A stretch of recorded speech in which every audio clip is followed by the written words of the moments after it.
G'day, it's Ryan, and this time round we're going to be talking about Dan Crane, aka Dan Burisch, international man of mystery. This dude.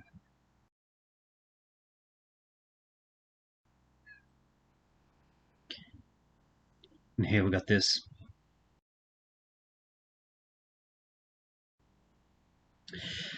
But before I do that, I'm just going to say, I'll crack one of these, yeah. Bit of 4x gold, look at that.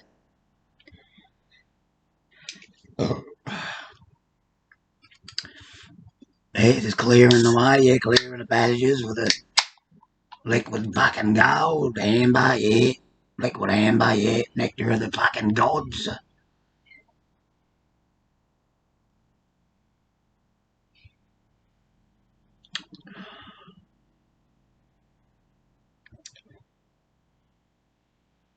Hey.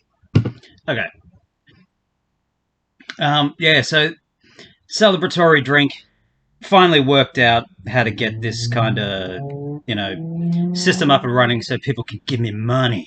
So I just got, people have been saying to me, why don't you have, some people for a long time, but then also just in the past year, more people been talking about, people just desperate to fucking buy me a cup of coffee, saying, I should put my PayPal details somewhere on the channel or whatever. Or Patreon, I was thinking, but then, that's people, pledge and all that kind of stuff, and that's all monthly amounts and all that kind of stuff. I didn't want that kind of shit. I just wanted, and I don't want stuff behind a paywall and all that kind of crap. But if people overcome with an overwhelming desire to, pass a couple of bucks towards me, that's very appreciated and very welcome. Thank you very much. And I found Ko-Fi, coffee. I don't know how you. I mean, it's obviously based on the word coffee, but it's spelled Ko-Fi, however you pronounce that. And it's like people can just put money straight into my.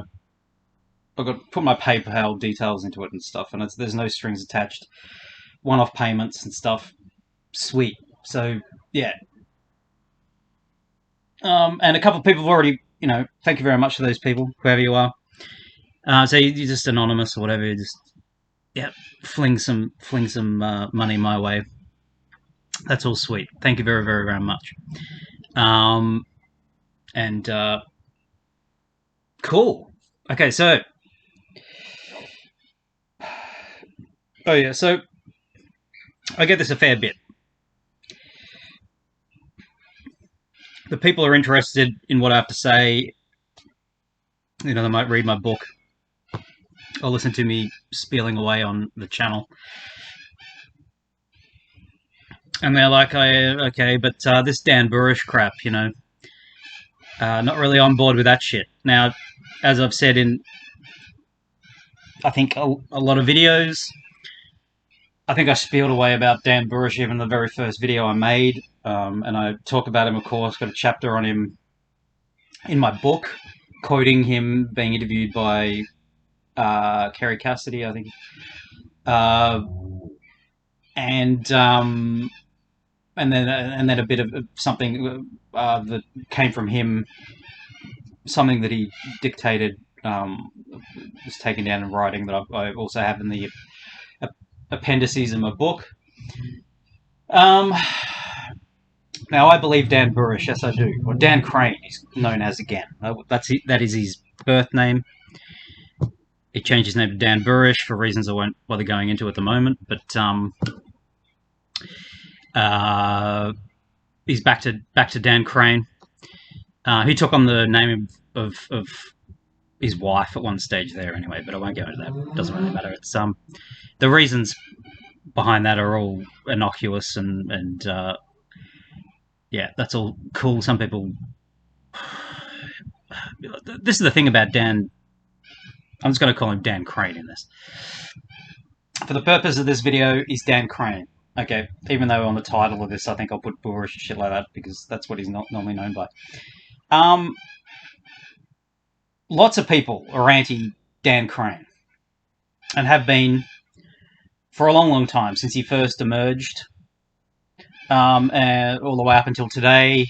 People not interested in what Dan Crane has to say or had to say, and that's all well and good. But he is one of the few people that are actually truth tellers in all this mixed up, fucked up world of propaganda and counterintelligence and misinformation that we call ufology. And so people say to me, why do I believe him? You know.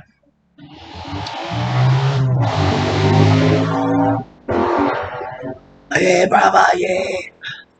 I got the window open for a bit of oxygen, but I'd normally have have the window closed and the door closed for that very reason. Bit of noise pollution.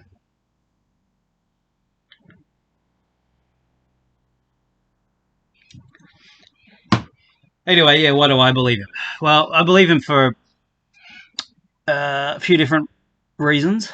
Now,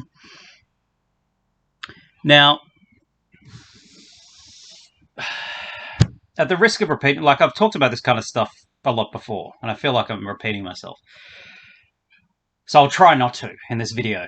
I'm going to quickly go over the reasons why I believe the dude. But the main reason is, well, I'll give my reason for believing him, which other people won't be able to relate to, and is anecdotal anyway, and only will have a certain amount of convincing power for people as to the truth value of his claims. And then I'll also talk about some reasons why other people might be more persuaded that he's telling the truth. Reasons that people might not be aware of, that have never really looked at Dan Crane and his testimony, or may have just been dissuaded by the weight of negative opinion about the dude. Because you wade into ufology, and if you mention Dan Burisch, Dan Crane, you usually cop flack. Now, I believe him because the one of the groups of beings he describes, he talks about there's 4 races. They're all future human lineage beings. They've been visiting us, and one of the races he gives is the P-52 Orions. P-52 Orions, he calls them, because that was their MJ-12 designation. Future humans from present plus 52,000 years into the future that had a relationship with Orion. Al-Nalam, Epsilon Orionis to be precise, the middle star in Orion's belt.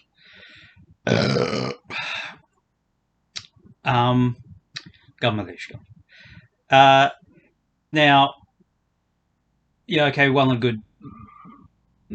Tall, fair beings with huge blue eyes. Well, these are the dudes that I've known since forever, that I thought were fairies, elves. That's how I interpreted it when I was a kid. And then, interactions more recently have taken on something more like a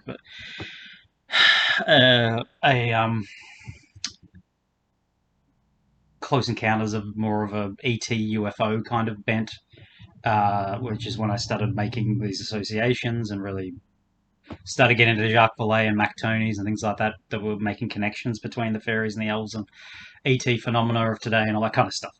But long before I heard of Dan Burisch, Dan Crane, the beings that I have interactions with had told me that they were, well, I had originally said to them, "You're from our past. You're like some other kind of hominin that's branched off from us and has maybe developed sophisticated technologies, branched off from earlier races on the tree of evolution, and has left Earth, and we've continued to evolve as Homo sapiens, and then you've come back, so you're quite similar to us, but nonetheless returning or something like that." And they said It's more complicated than that. And then at a later stage, years later, they said, we are you, we are your future. So this idea of a tall, fair beings with huge blue eyes. And they'd also said that they were saucepan people as well. And I didn't know what to make of that at first, but later on I realised what they meant was from the constellation of Orion, which we call the saucepan in Australia. Or the saucepan makes up, what we call the saucepan is just part of the constellation Orion proper. So future humans that have a relationship with the constellation of Orion, that are tall, fair beings with huge blue eyes. When I came across Dan Crane's testimony, which was, how many years ago was that? It was like 7 years ago, maybe, or something. I'm not quite sure. 8 years ago. We've been in the house for about 5 years. I don't know. It would have been in the next one. So maybe 8 years ago. I'm not sure. 7 years ago. I'm not quite. I was like, far out. Okay. And then I paid close attention to him. Okay. Then I asked the beings, is this dude telling the truth? I've said all this fucking 101 times before. I'm boring myself at the moment, but if you know, but people are asking about this, why I believe in blah blah. Is he telling the truth? And they said, yes, he's telling the truth. And I said, so how much of what he says is true? And they said, pretty much all of it. More recently, again, they've talked to me about Dan Crane. And they said to me again, he's telling the truth, you know. He's telling the truth.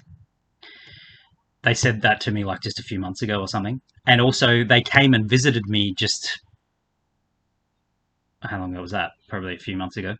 And we're here in our house, and one of them that calls himself Joe was talking to me about Dan Crane, Dan Burisch, and asking what I think of him, asking me what I know about him. And I was saying, I don't know as much as you probably know about him. Why don't you just fucking work it out yourselves? And I think I told him about you can get the PDFs. I was talking to the dude about, he's sitting on our couch, talking to him about where you can get PDFs of the transcripts of the Project Camelot interviews from years ago. You can get them, you know, just on fucking as PDFs, as books. And I'm not interested in most of the interviews that Bill Ryan and Kerry Cassidy did for Project Camelot, but Dan Crane and Dan Burisch are particularly interested in. Most of the other people are full of shit in those in the Project Camelot years, but low truth value to their claims, or none. So I was telling him about that. I was saying, the transcripts are available on Internet Archive. Anyway, and they're asking me what I thought about him and things like that. Anyway, so they're okay. So that's on a personal level why I believe the dude. Right. Okay, so, but I understand and appreciate that means little to nothing. That kind of anecdote means little to nothing to people who are actually really unsure about whether or not I'm telling the truth either, of course. You know, if you've got one guy, you don't know whether you believe him saying, this other guy, you don't know whether to believe him's telling the truth. It means nothing, really, I suppose. Now, there are Dan Crane nerds out there that know fucking heaps more about the intricacies of all of this than I do. I believe the dude. The Mudgener believe the dude. That's good enough for me. But, you know, you've had people investigating him. George Knapp investigated the claims of Dan Crane and found him wanting. He didn't find the claims of Bob Lazar wanting. Now, Bob Lazar and Dan Crane had similar problems with their paper trails when looking into where they claimed to have attended classes, gone to institutions, and received qualifications on investigation one draws a blank, both for Bob Lazar and for Dan Crane, for the times they said they were in places. And also, people for Bob Lazar, his testimony, his timeline is just terrible. Like when you actually look into his life, Stanton Friedman, famous ufologist, rest in peace. He famously investigated Bob Lazar and declared him to be wanting. Thought he debunked the Bob Lazar thing, and was vocally anti-Bob Lazar for the rest of his life, for the rest of Stanton Friedman's life. Now, George Knapp believed Lazar but not Crane, and did a similar thing. Did what Stanton Friedman did to Bob Lazar to Dan Crane. Yes, okay. So, in the realm of disinformation, counterintelligence, when it comes to matters of national security, but particularly in the United States, but particularly when it relates to the UFO question or problem,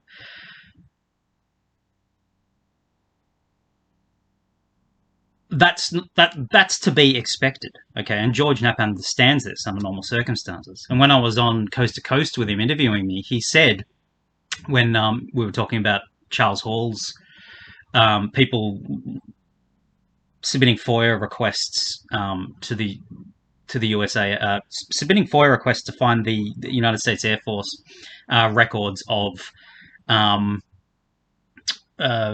Charles Hall's service in the 60s, where he claims to have been posted in Nevada, that drew a blank. George Knapp was like, he understands very well that that's a thing that happens, that these people that are whistleblowers or coming out and that have actually had genuine experiences, that have this happen. He understands that. But in the case of Dan Crane, he was vehemently against the possibility of Dan Crane telling the truth.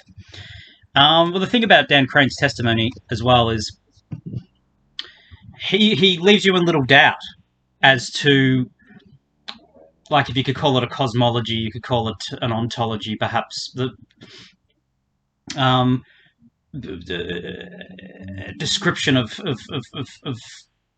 how the current situation has come to be, a description and explanation as to what is and what isn't. In Dan Crane's testimony, he paints very clear picture of who the ET beings are, how many of them there are, what they look like, their reasons for being here. And then this means that you can look for them. Okay, so you can bypass the paper trail. As a journalist or as a private investigator, you're limited. Perhaps you might feel limited. Your modus operandi is limited, I suppose, to just considering whether or not the guy was actually where he was when he said he was, and you contact institutions and businesses, and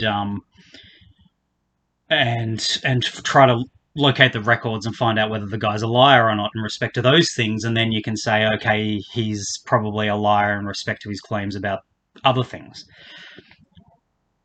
But you're not limited to that. And in the case of the UFO problem in question, you are to expect that there'll be counterintelligence and that these initiatives will be hindered and foiled. So, in the case of Dan Crane, we can look for the beings. We can look for what he's talking about.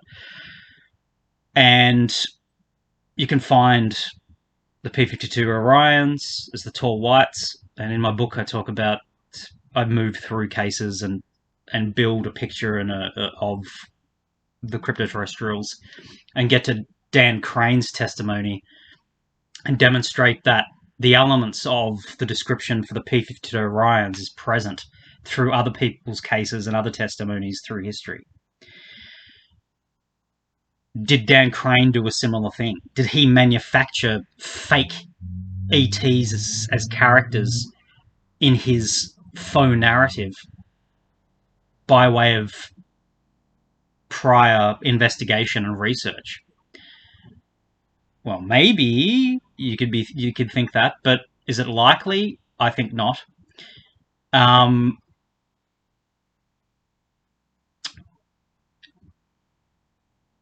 now,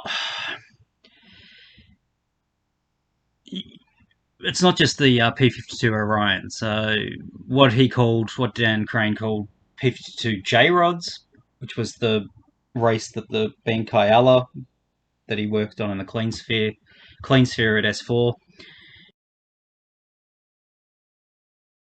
That being there is found in the Virginia incident in Brazil.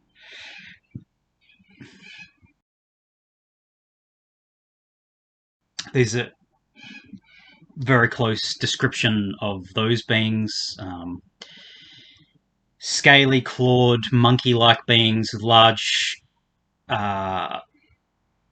eyes, brown in color, with exuding comes some kind of like an excrescence, like an oil, some kind of substance, oily, small, brown monkey lizard beings.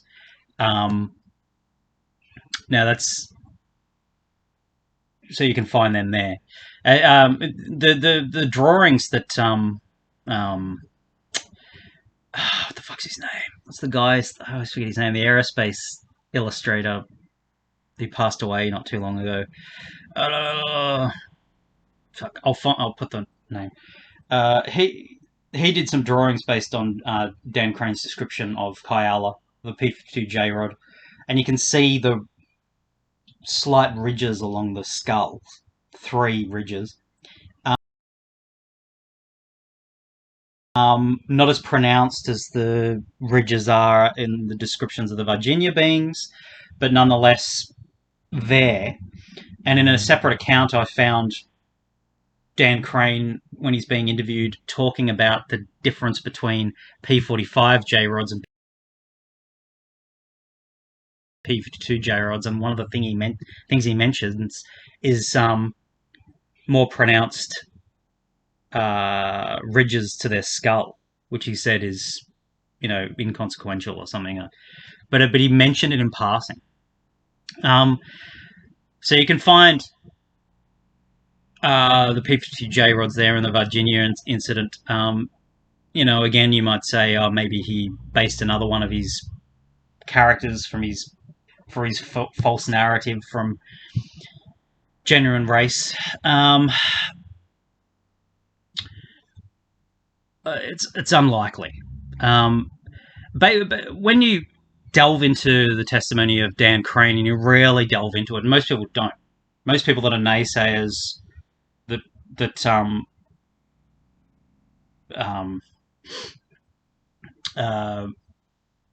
try to denigrate what he's saying, dismiss what he's saying, attack what he's saying. When you scratch the surface, they really don't understand the testimony of Dan Crane. They've never really gone into detail. They don't understand it. They're not really living and breathing the world, the cosmology that he paints, the picture that he paints. For the beings and their appearances and the nature of reality and the nature of the timelines and all this kind of stuff. They have a very superficial, rubbery, nebulous understanding of it, and yet they presume it's not true, so they don't bother. That's another overwhelming feeling that I get when I'm considering people that are anti Dan Crane's testimony. They talk about his claims. First of all, they might do a George Knapp kind of thing, like Friedman did to Lazar, and they just go, the university he reckons he has a degree or a PhD from says that he doesn't. And then they just go, that's enough. That's enough. Like, they don't even consider the possibility of counterintelligence and things like that. That's enough. He mustn't be telling the truth, and fuck that shit. Other people who actually bother considering the nature of the claims he makes and the picture he paints of the world, and what he claims the beings are that are visiting us behind the UFO phenomenon, and the nature of reality and who they are and what they want and all that kind of stuff. They do it in a way that where it's like they've taken a crash course in it and they don't really understand it in any kind of profound way, and they try to pick holes in it, and they launch a couple of gotcha moments, what they see as that, and just demonstrate how poorly they've grasped the subject matter and the claims and the nature of his claim and the reality he in minute detail paints. So I'll be back in a second. I'll just pat him a nose. Yeah, so a lot of dudes. If Dan Crane were lying, a lot of dudes are in on it.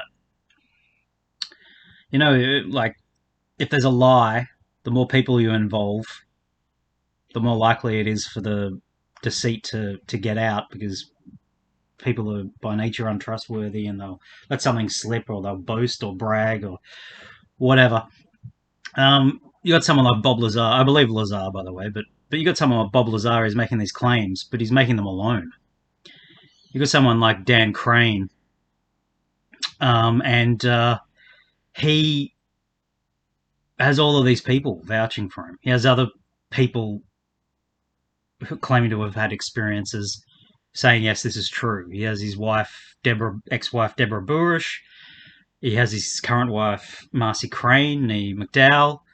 He has his own, he had his mother claiming to have seen him getting on the Janet airline, going out to Area 51. That carries the plane that carries workers out from the airport out to Area 51. People that claim to have worked at Area 51 RS4 that knew him, say they knew him, signed affidavits to that effect.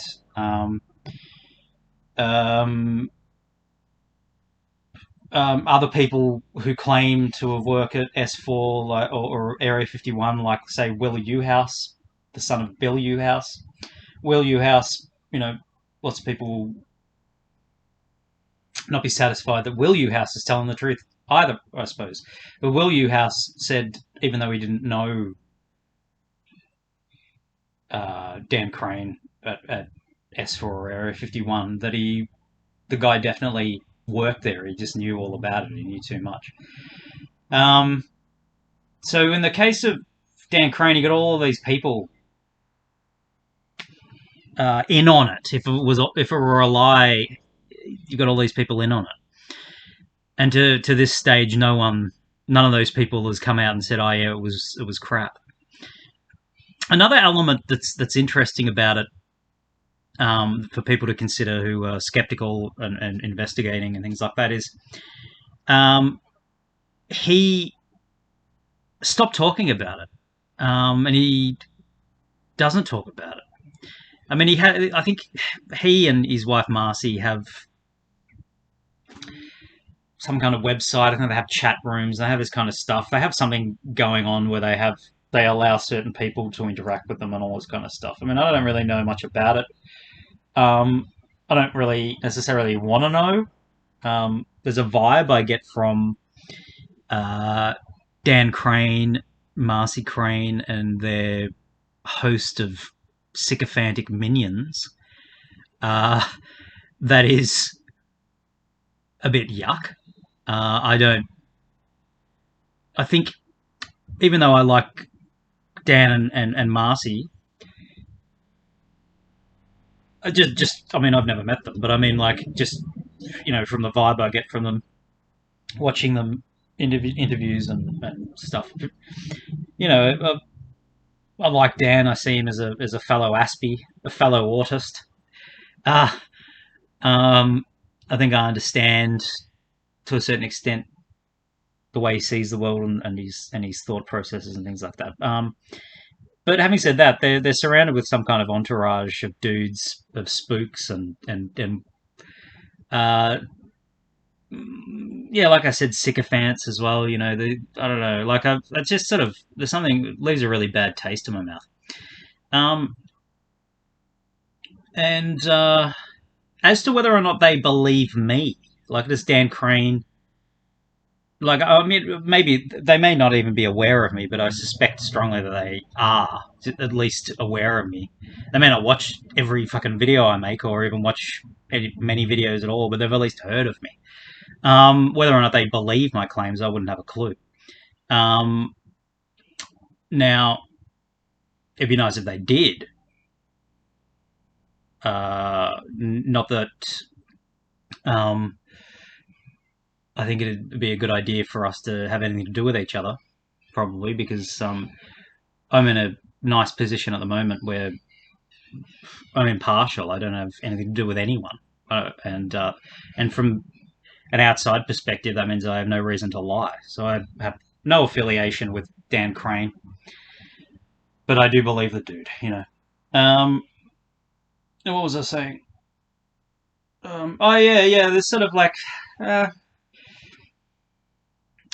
yeah. There's something about them. I've sent them emails a couple of times actually. I sent an email years ago, and then more recently, a dude who's had a little bit to do with them told me that they put my email up on their website, and were like mocking it or something. That was, and I was thinking, oh, that's unfortunate. And then I was also thinking, oh, maybe they don't know as much about stuff as they claim to. Because I was thinking, if they can't recognize the truth value of my claims, that's unfortunate for them, in my from my own perspective. Because that means that they don't really know as much as they think they do about. If they couldn't instantly recognize the truth value of my email. But anyway, um, since then, they subscribed to my channel, Marcy has, and she sent me a friendship request on Facebook and things like that. I'm not on Facebook anymore. I suspect they're more inclined to entertain the idea that I'm telling the truth now.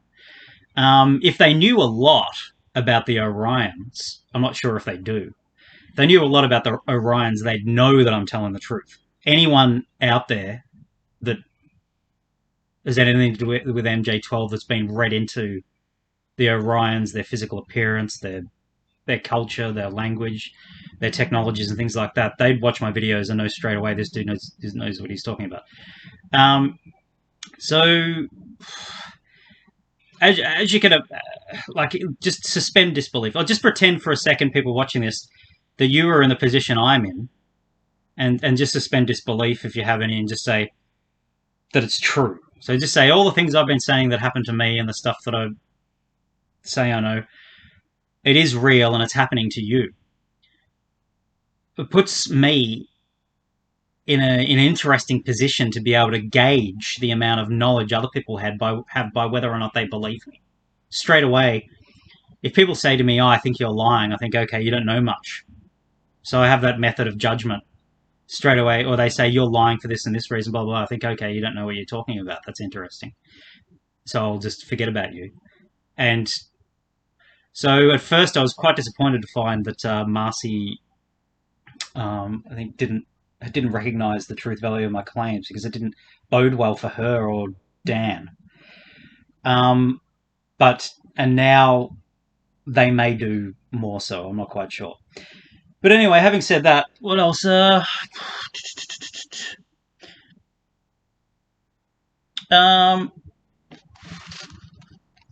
else is going to say? Blah, blah, blah, blah. No, I think I've... what the fuck did I say there? I've got all these hieroglyphs happening here. Okay. I don't even know what the fuck that means. Hard to say. I'll have another bit of this here.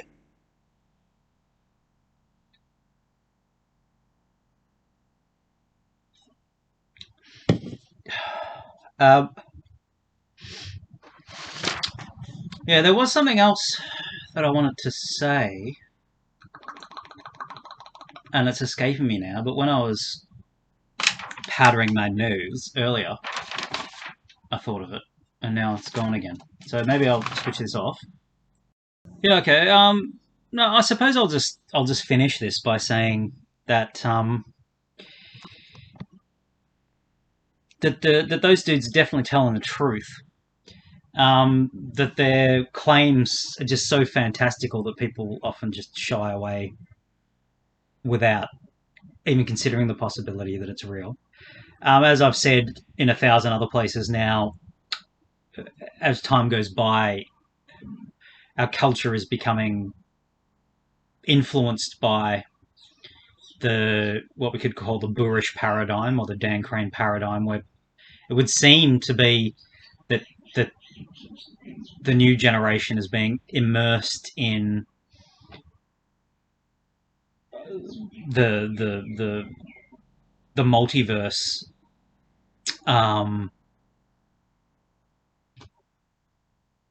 uh, paradigm um, of there being parallel worlds, an infinite amount of parallel worlds branching off from each other, that you can travel with the right kind of technologies and the willpower between them in a very I mean, how many fucking cartoons and superhero stories nowadays are predicated on this kind of idea?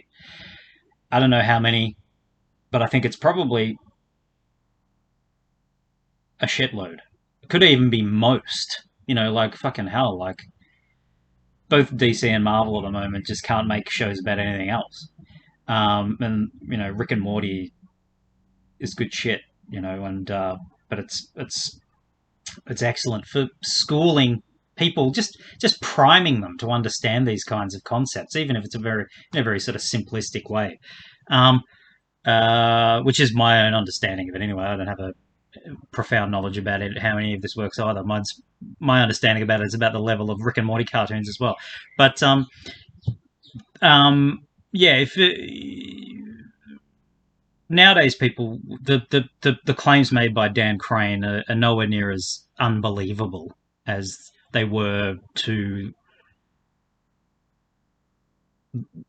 those dudes considering his case and his testimony 20 years ago, even when he was in the early 2000s, um, rocking the scene. Um,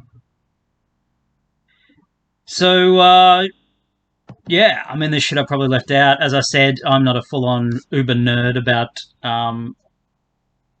Dan Crane. There are other people that know a lot more. There's dudes I knew I talked a little bit to on Facebook. I'm not on Facebook anymore, so I'm not in contact with those dudes anymore. But there are a few dudes on Facebook. I won't mention their names because they might not want me to, might not want to be associated with me. Not quite sure, but that have always been really heavily into researching Dan Crane. Have always believed him since the old days, and are even now, I think, in contact. Three dudes only on Facebook. I think now in contact to differing degrees with the Cranes or their entourage of you know um, ass kissers or whatever. But there it is. So here endeth the presentation, whatever the fuck it was, the session, and more than tying a slanch of orgleaf. And after this, I'm going to remember all the other shit I wanted to say. Probably there was more, but that's how the cookie crumbles.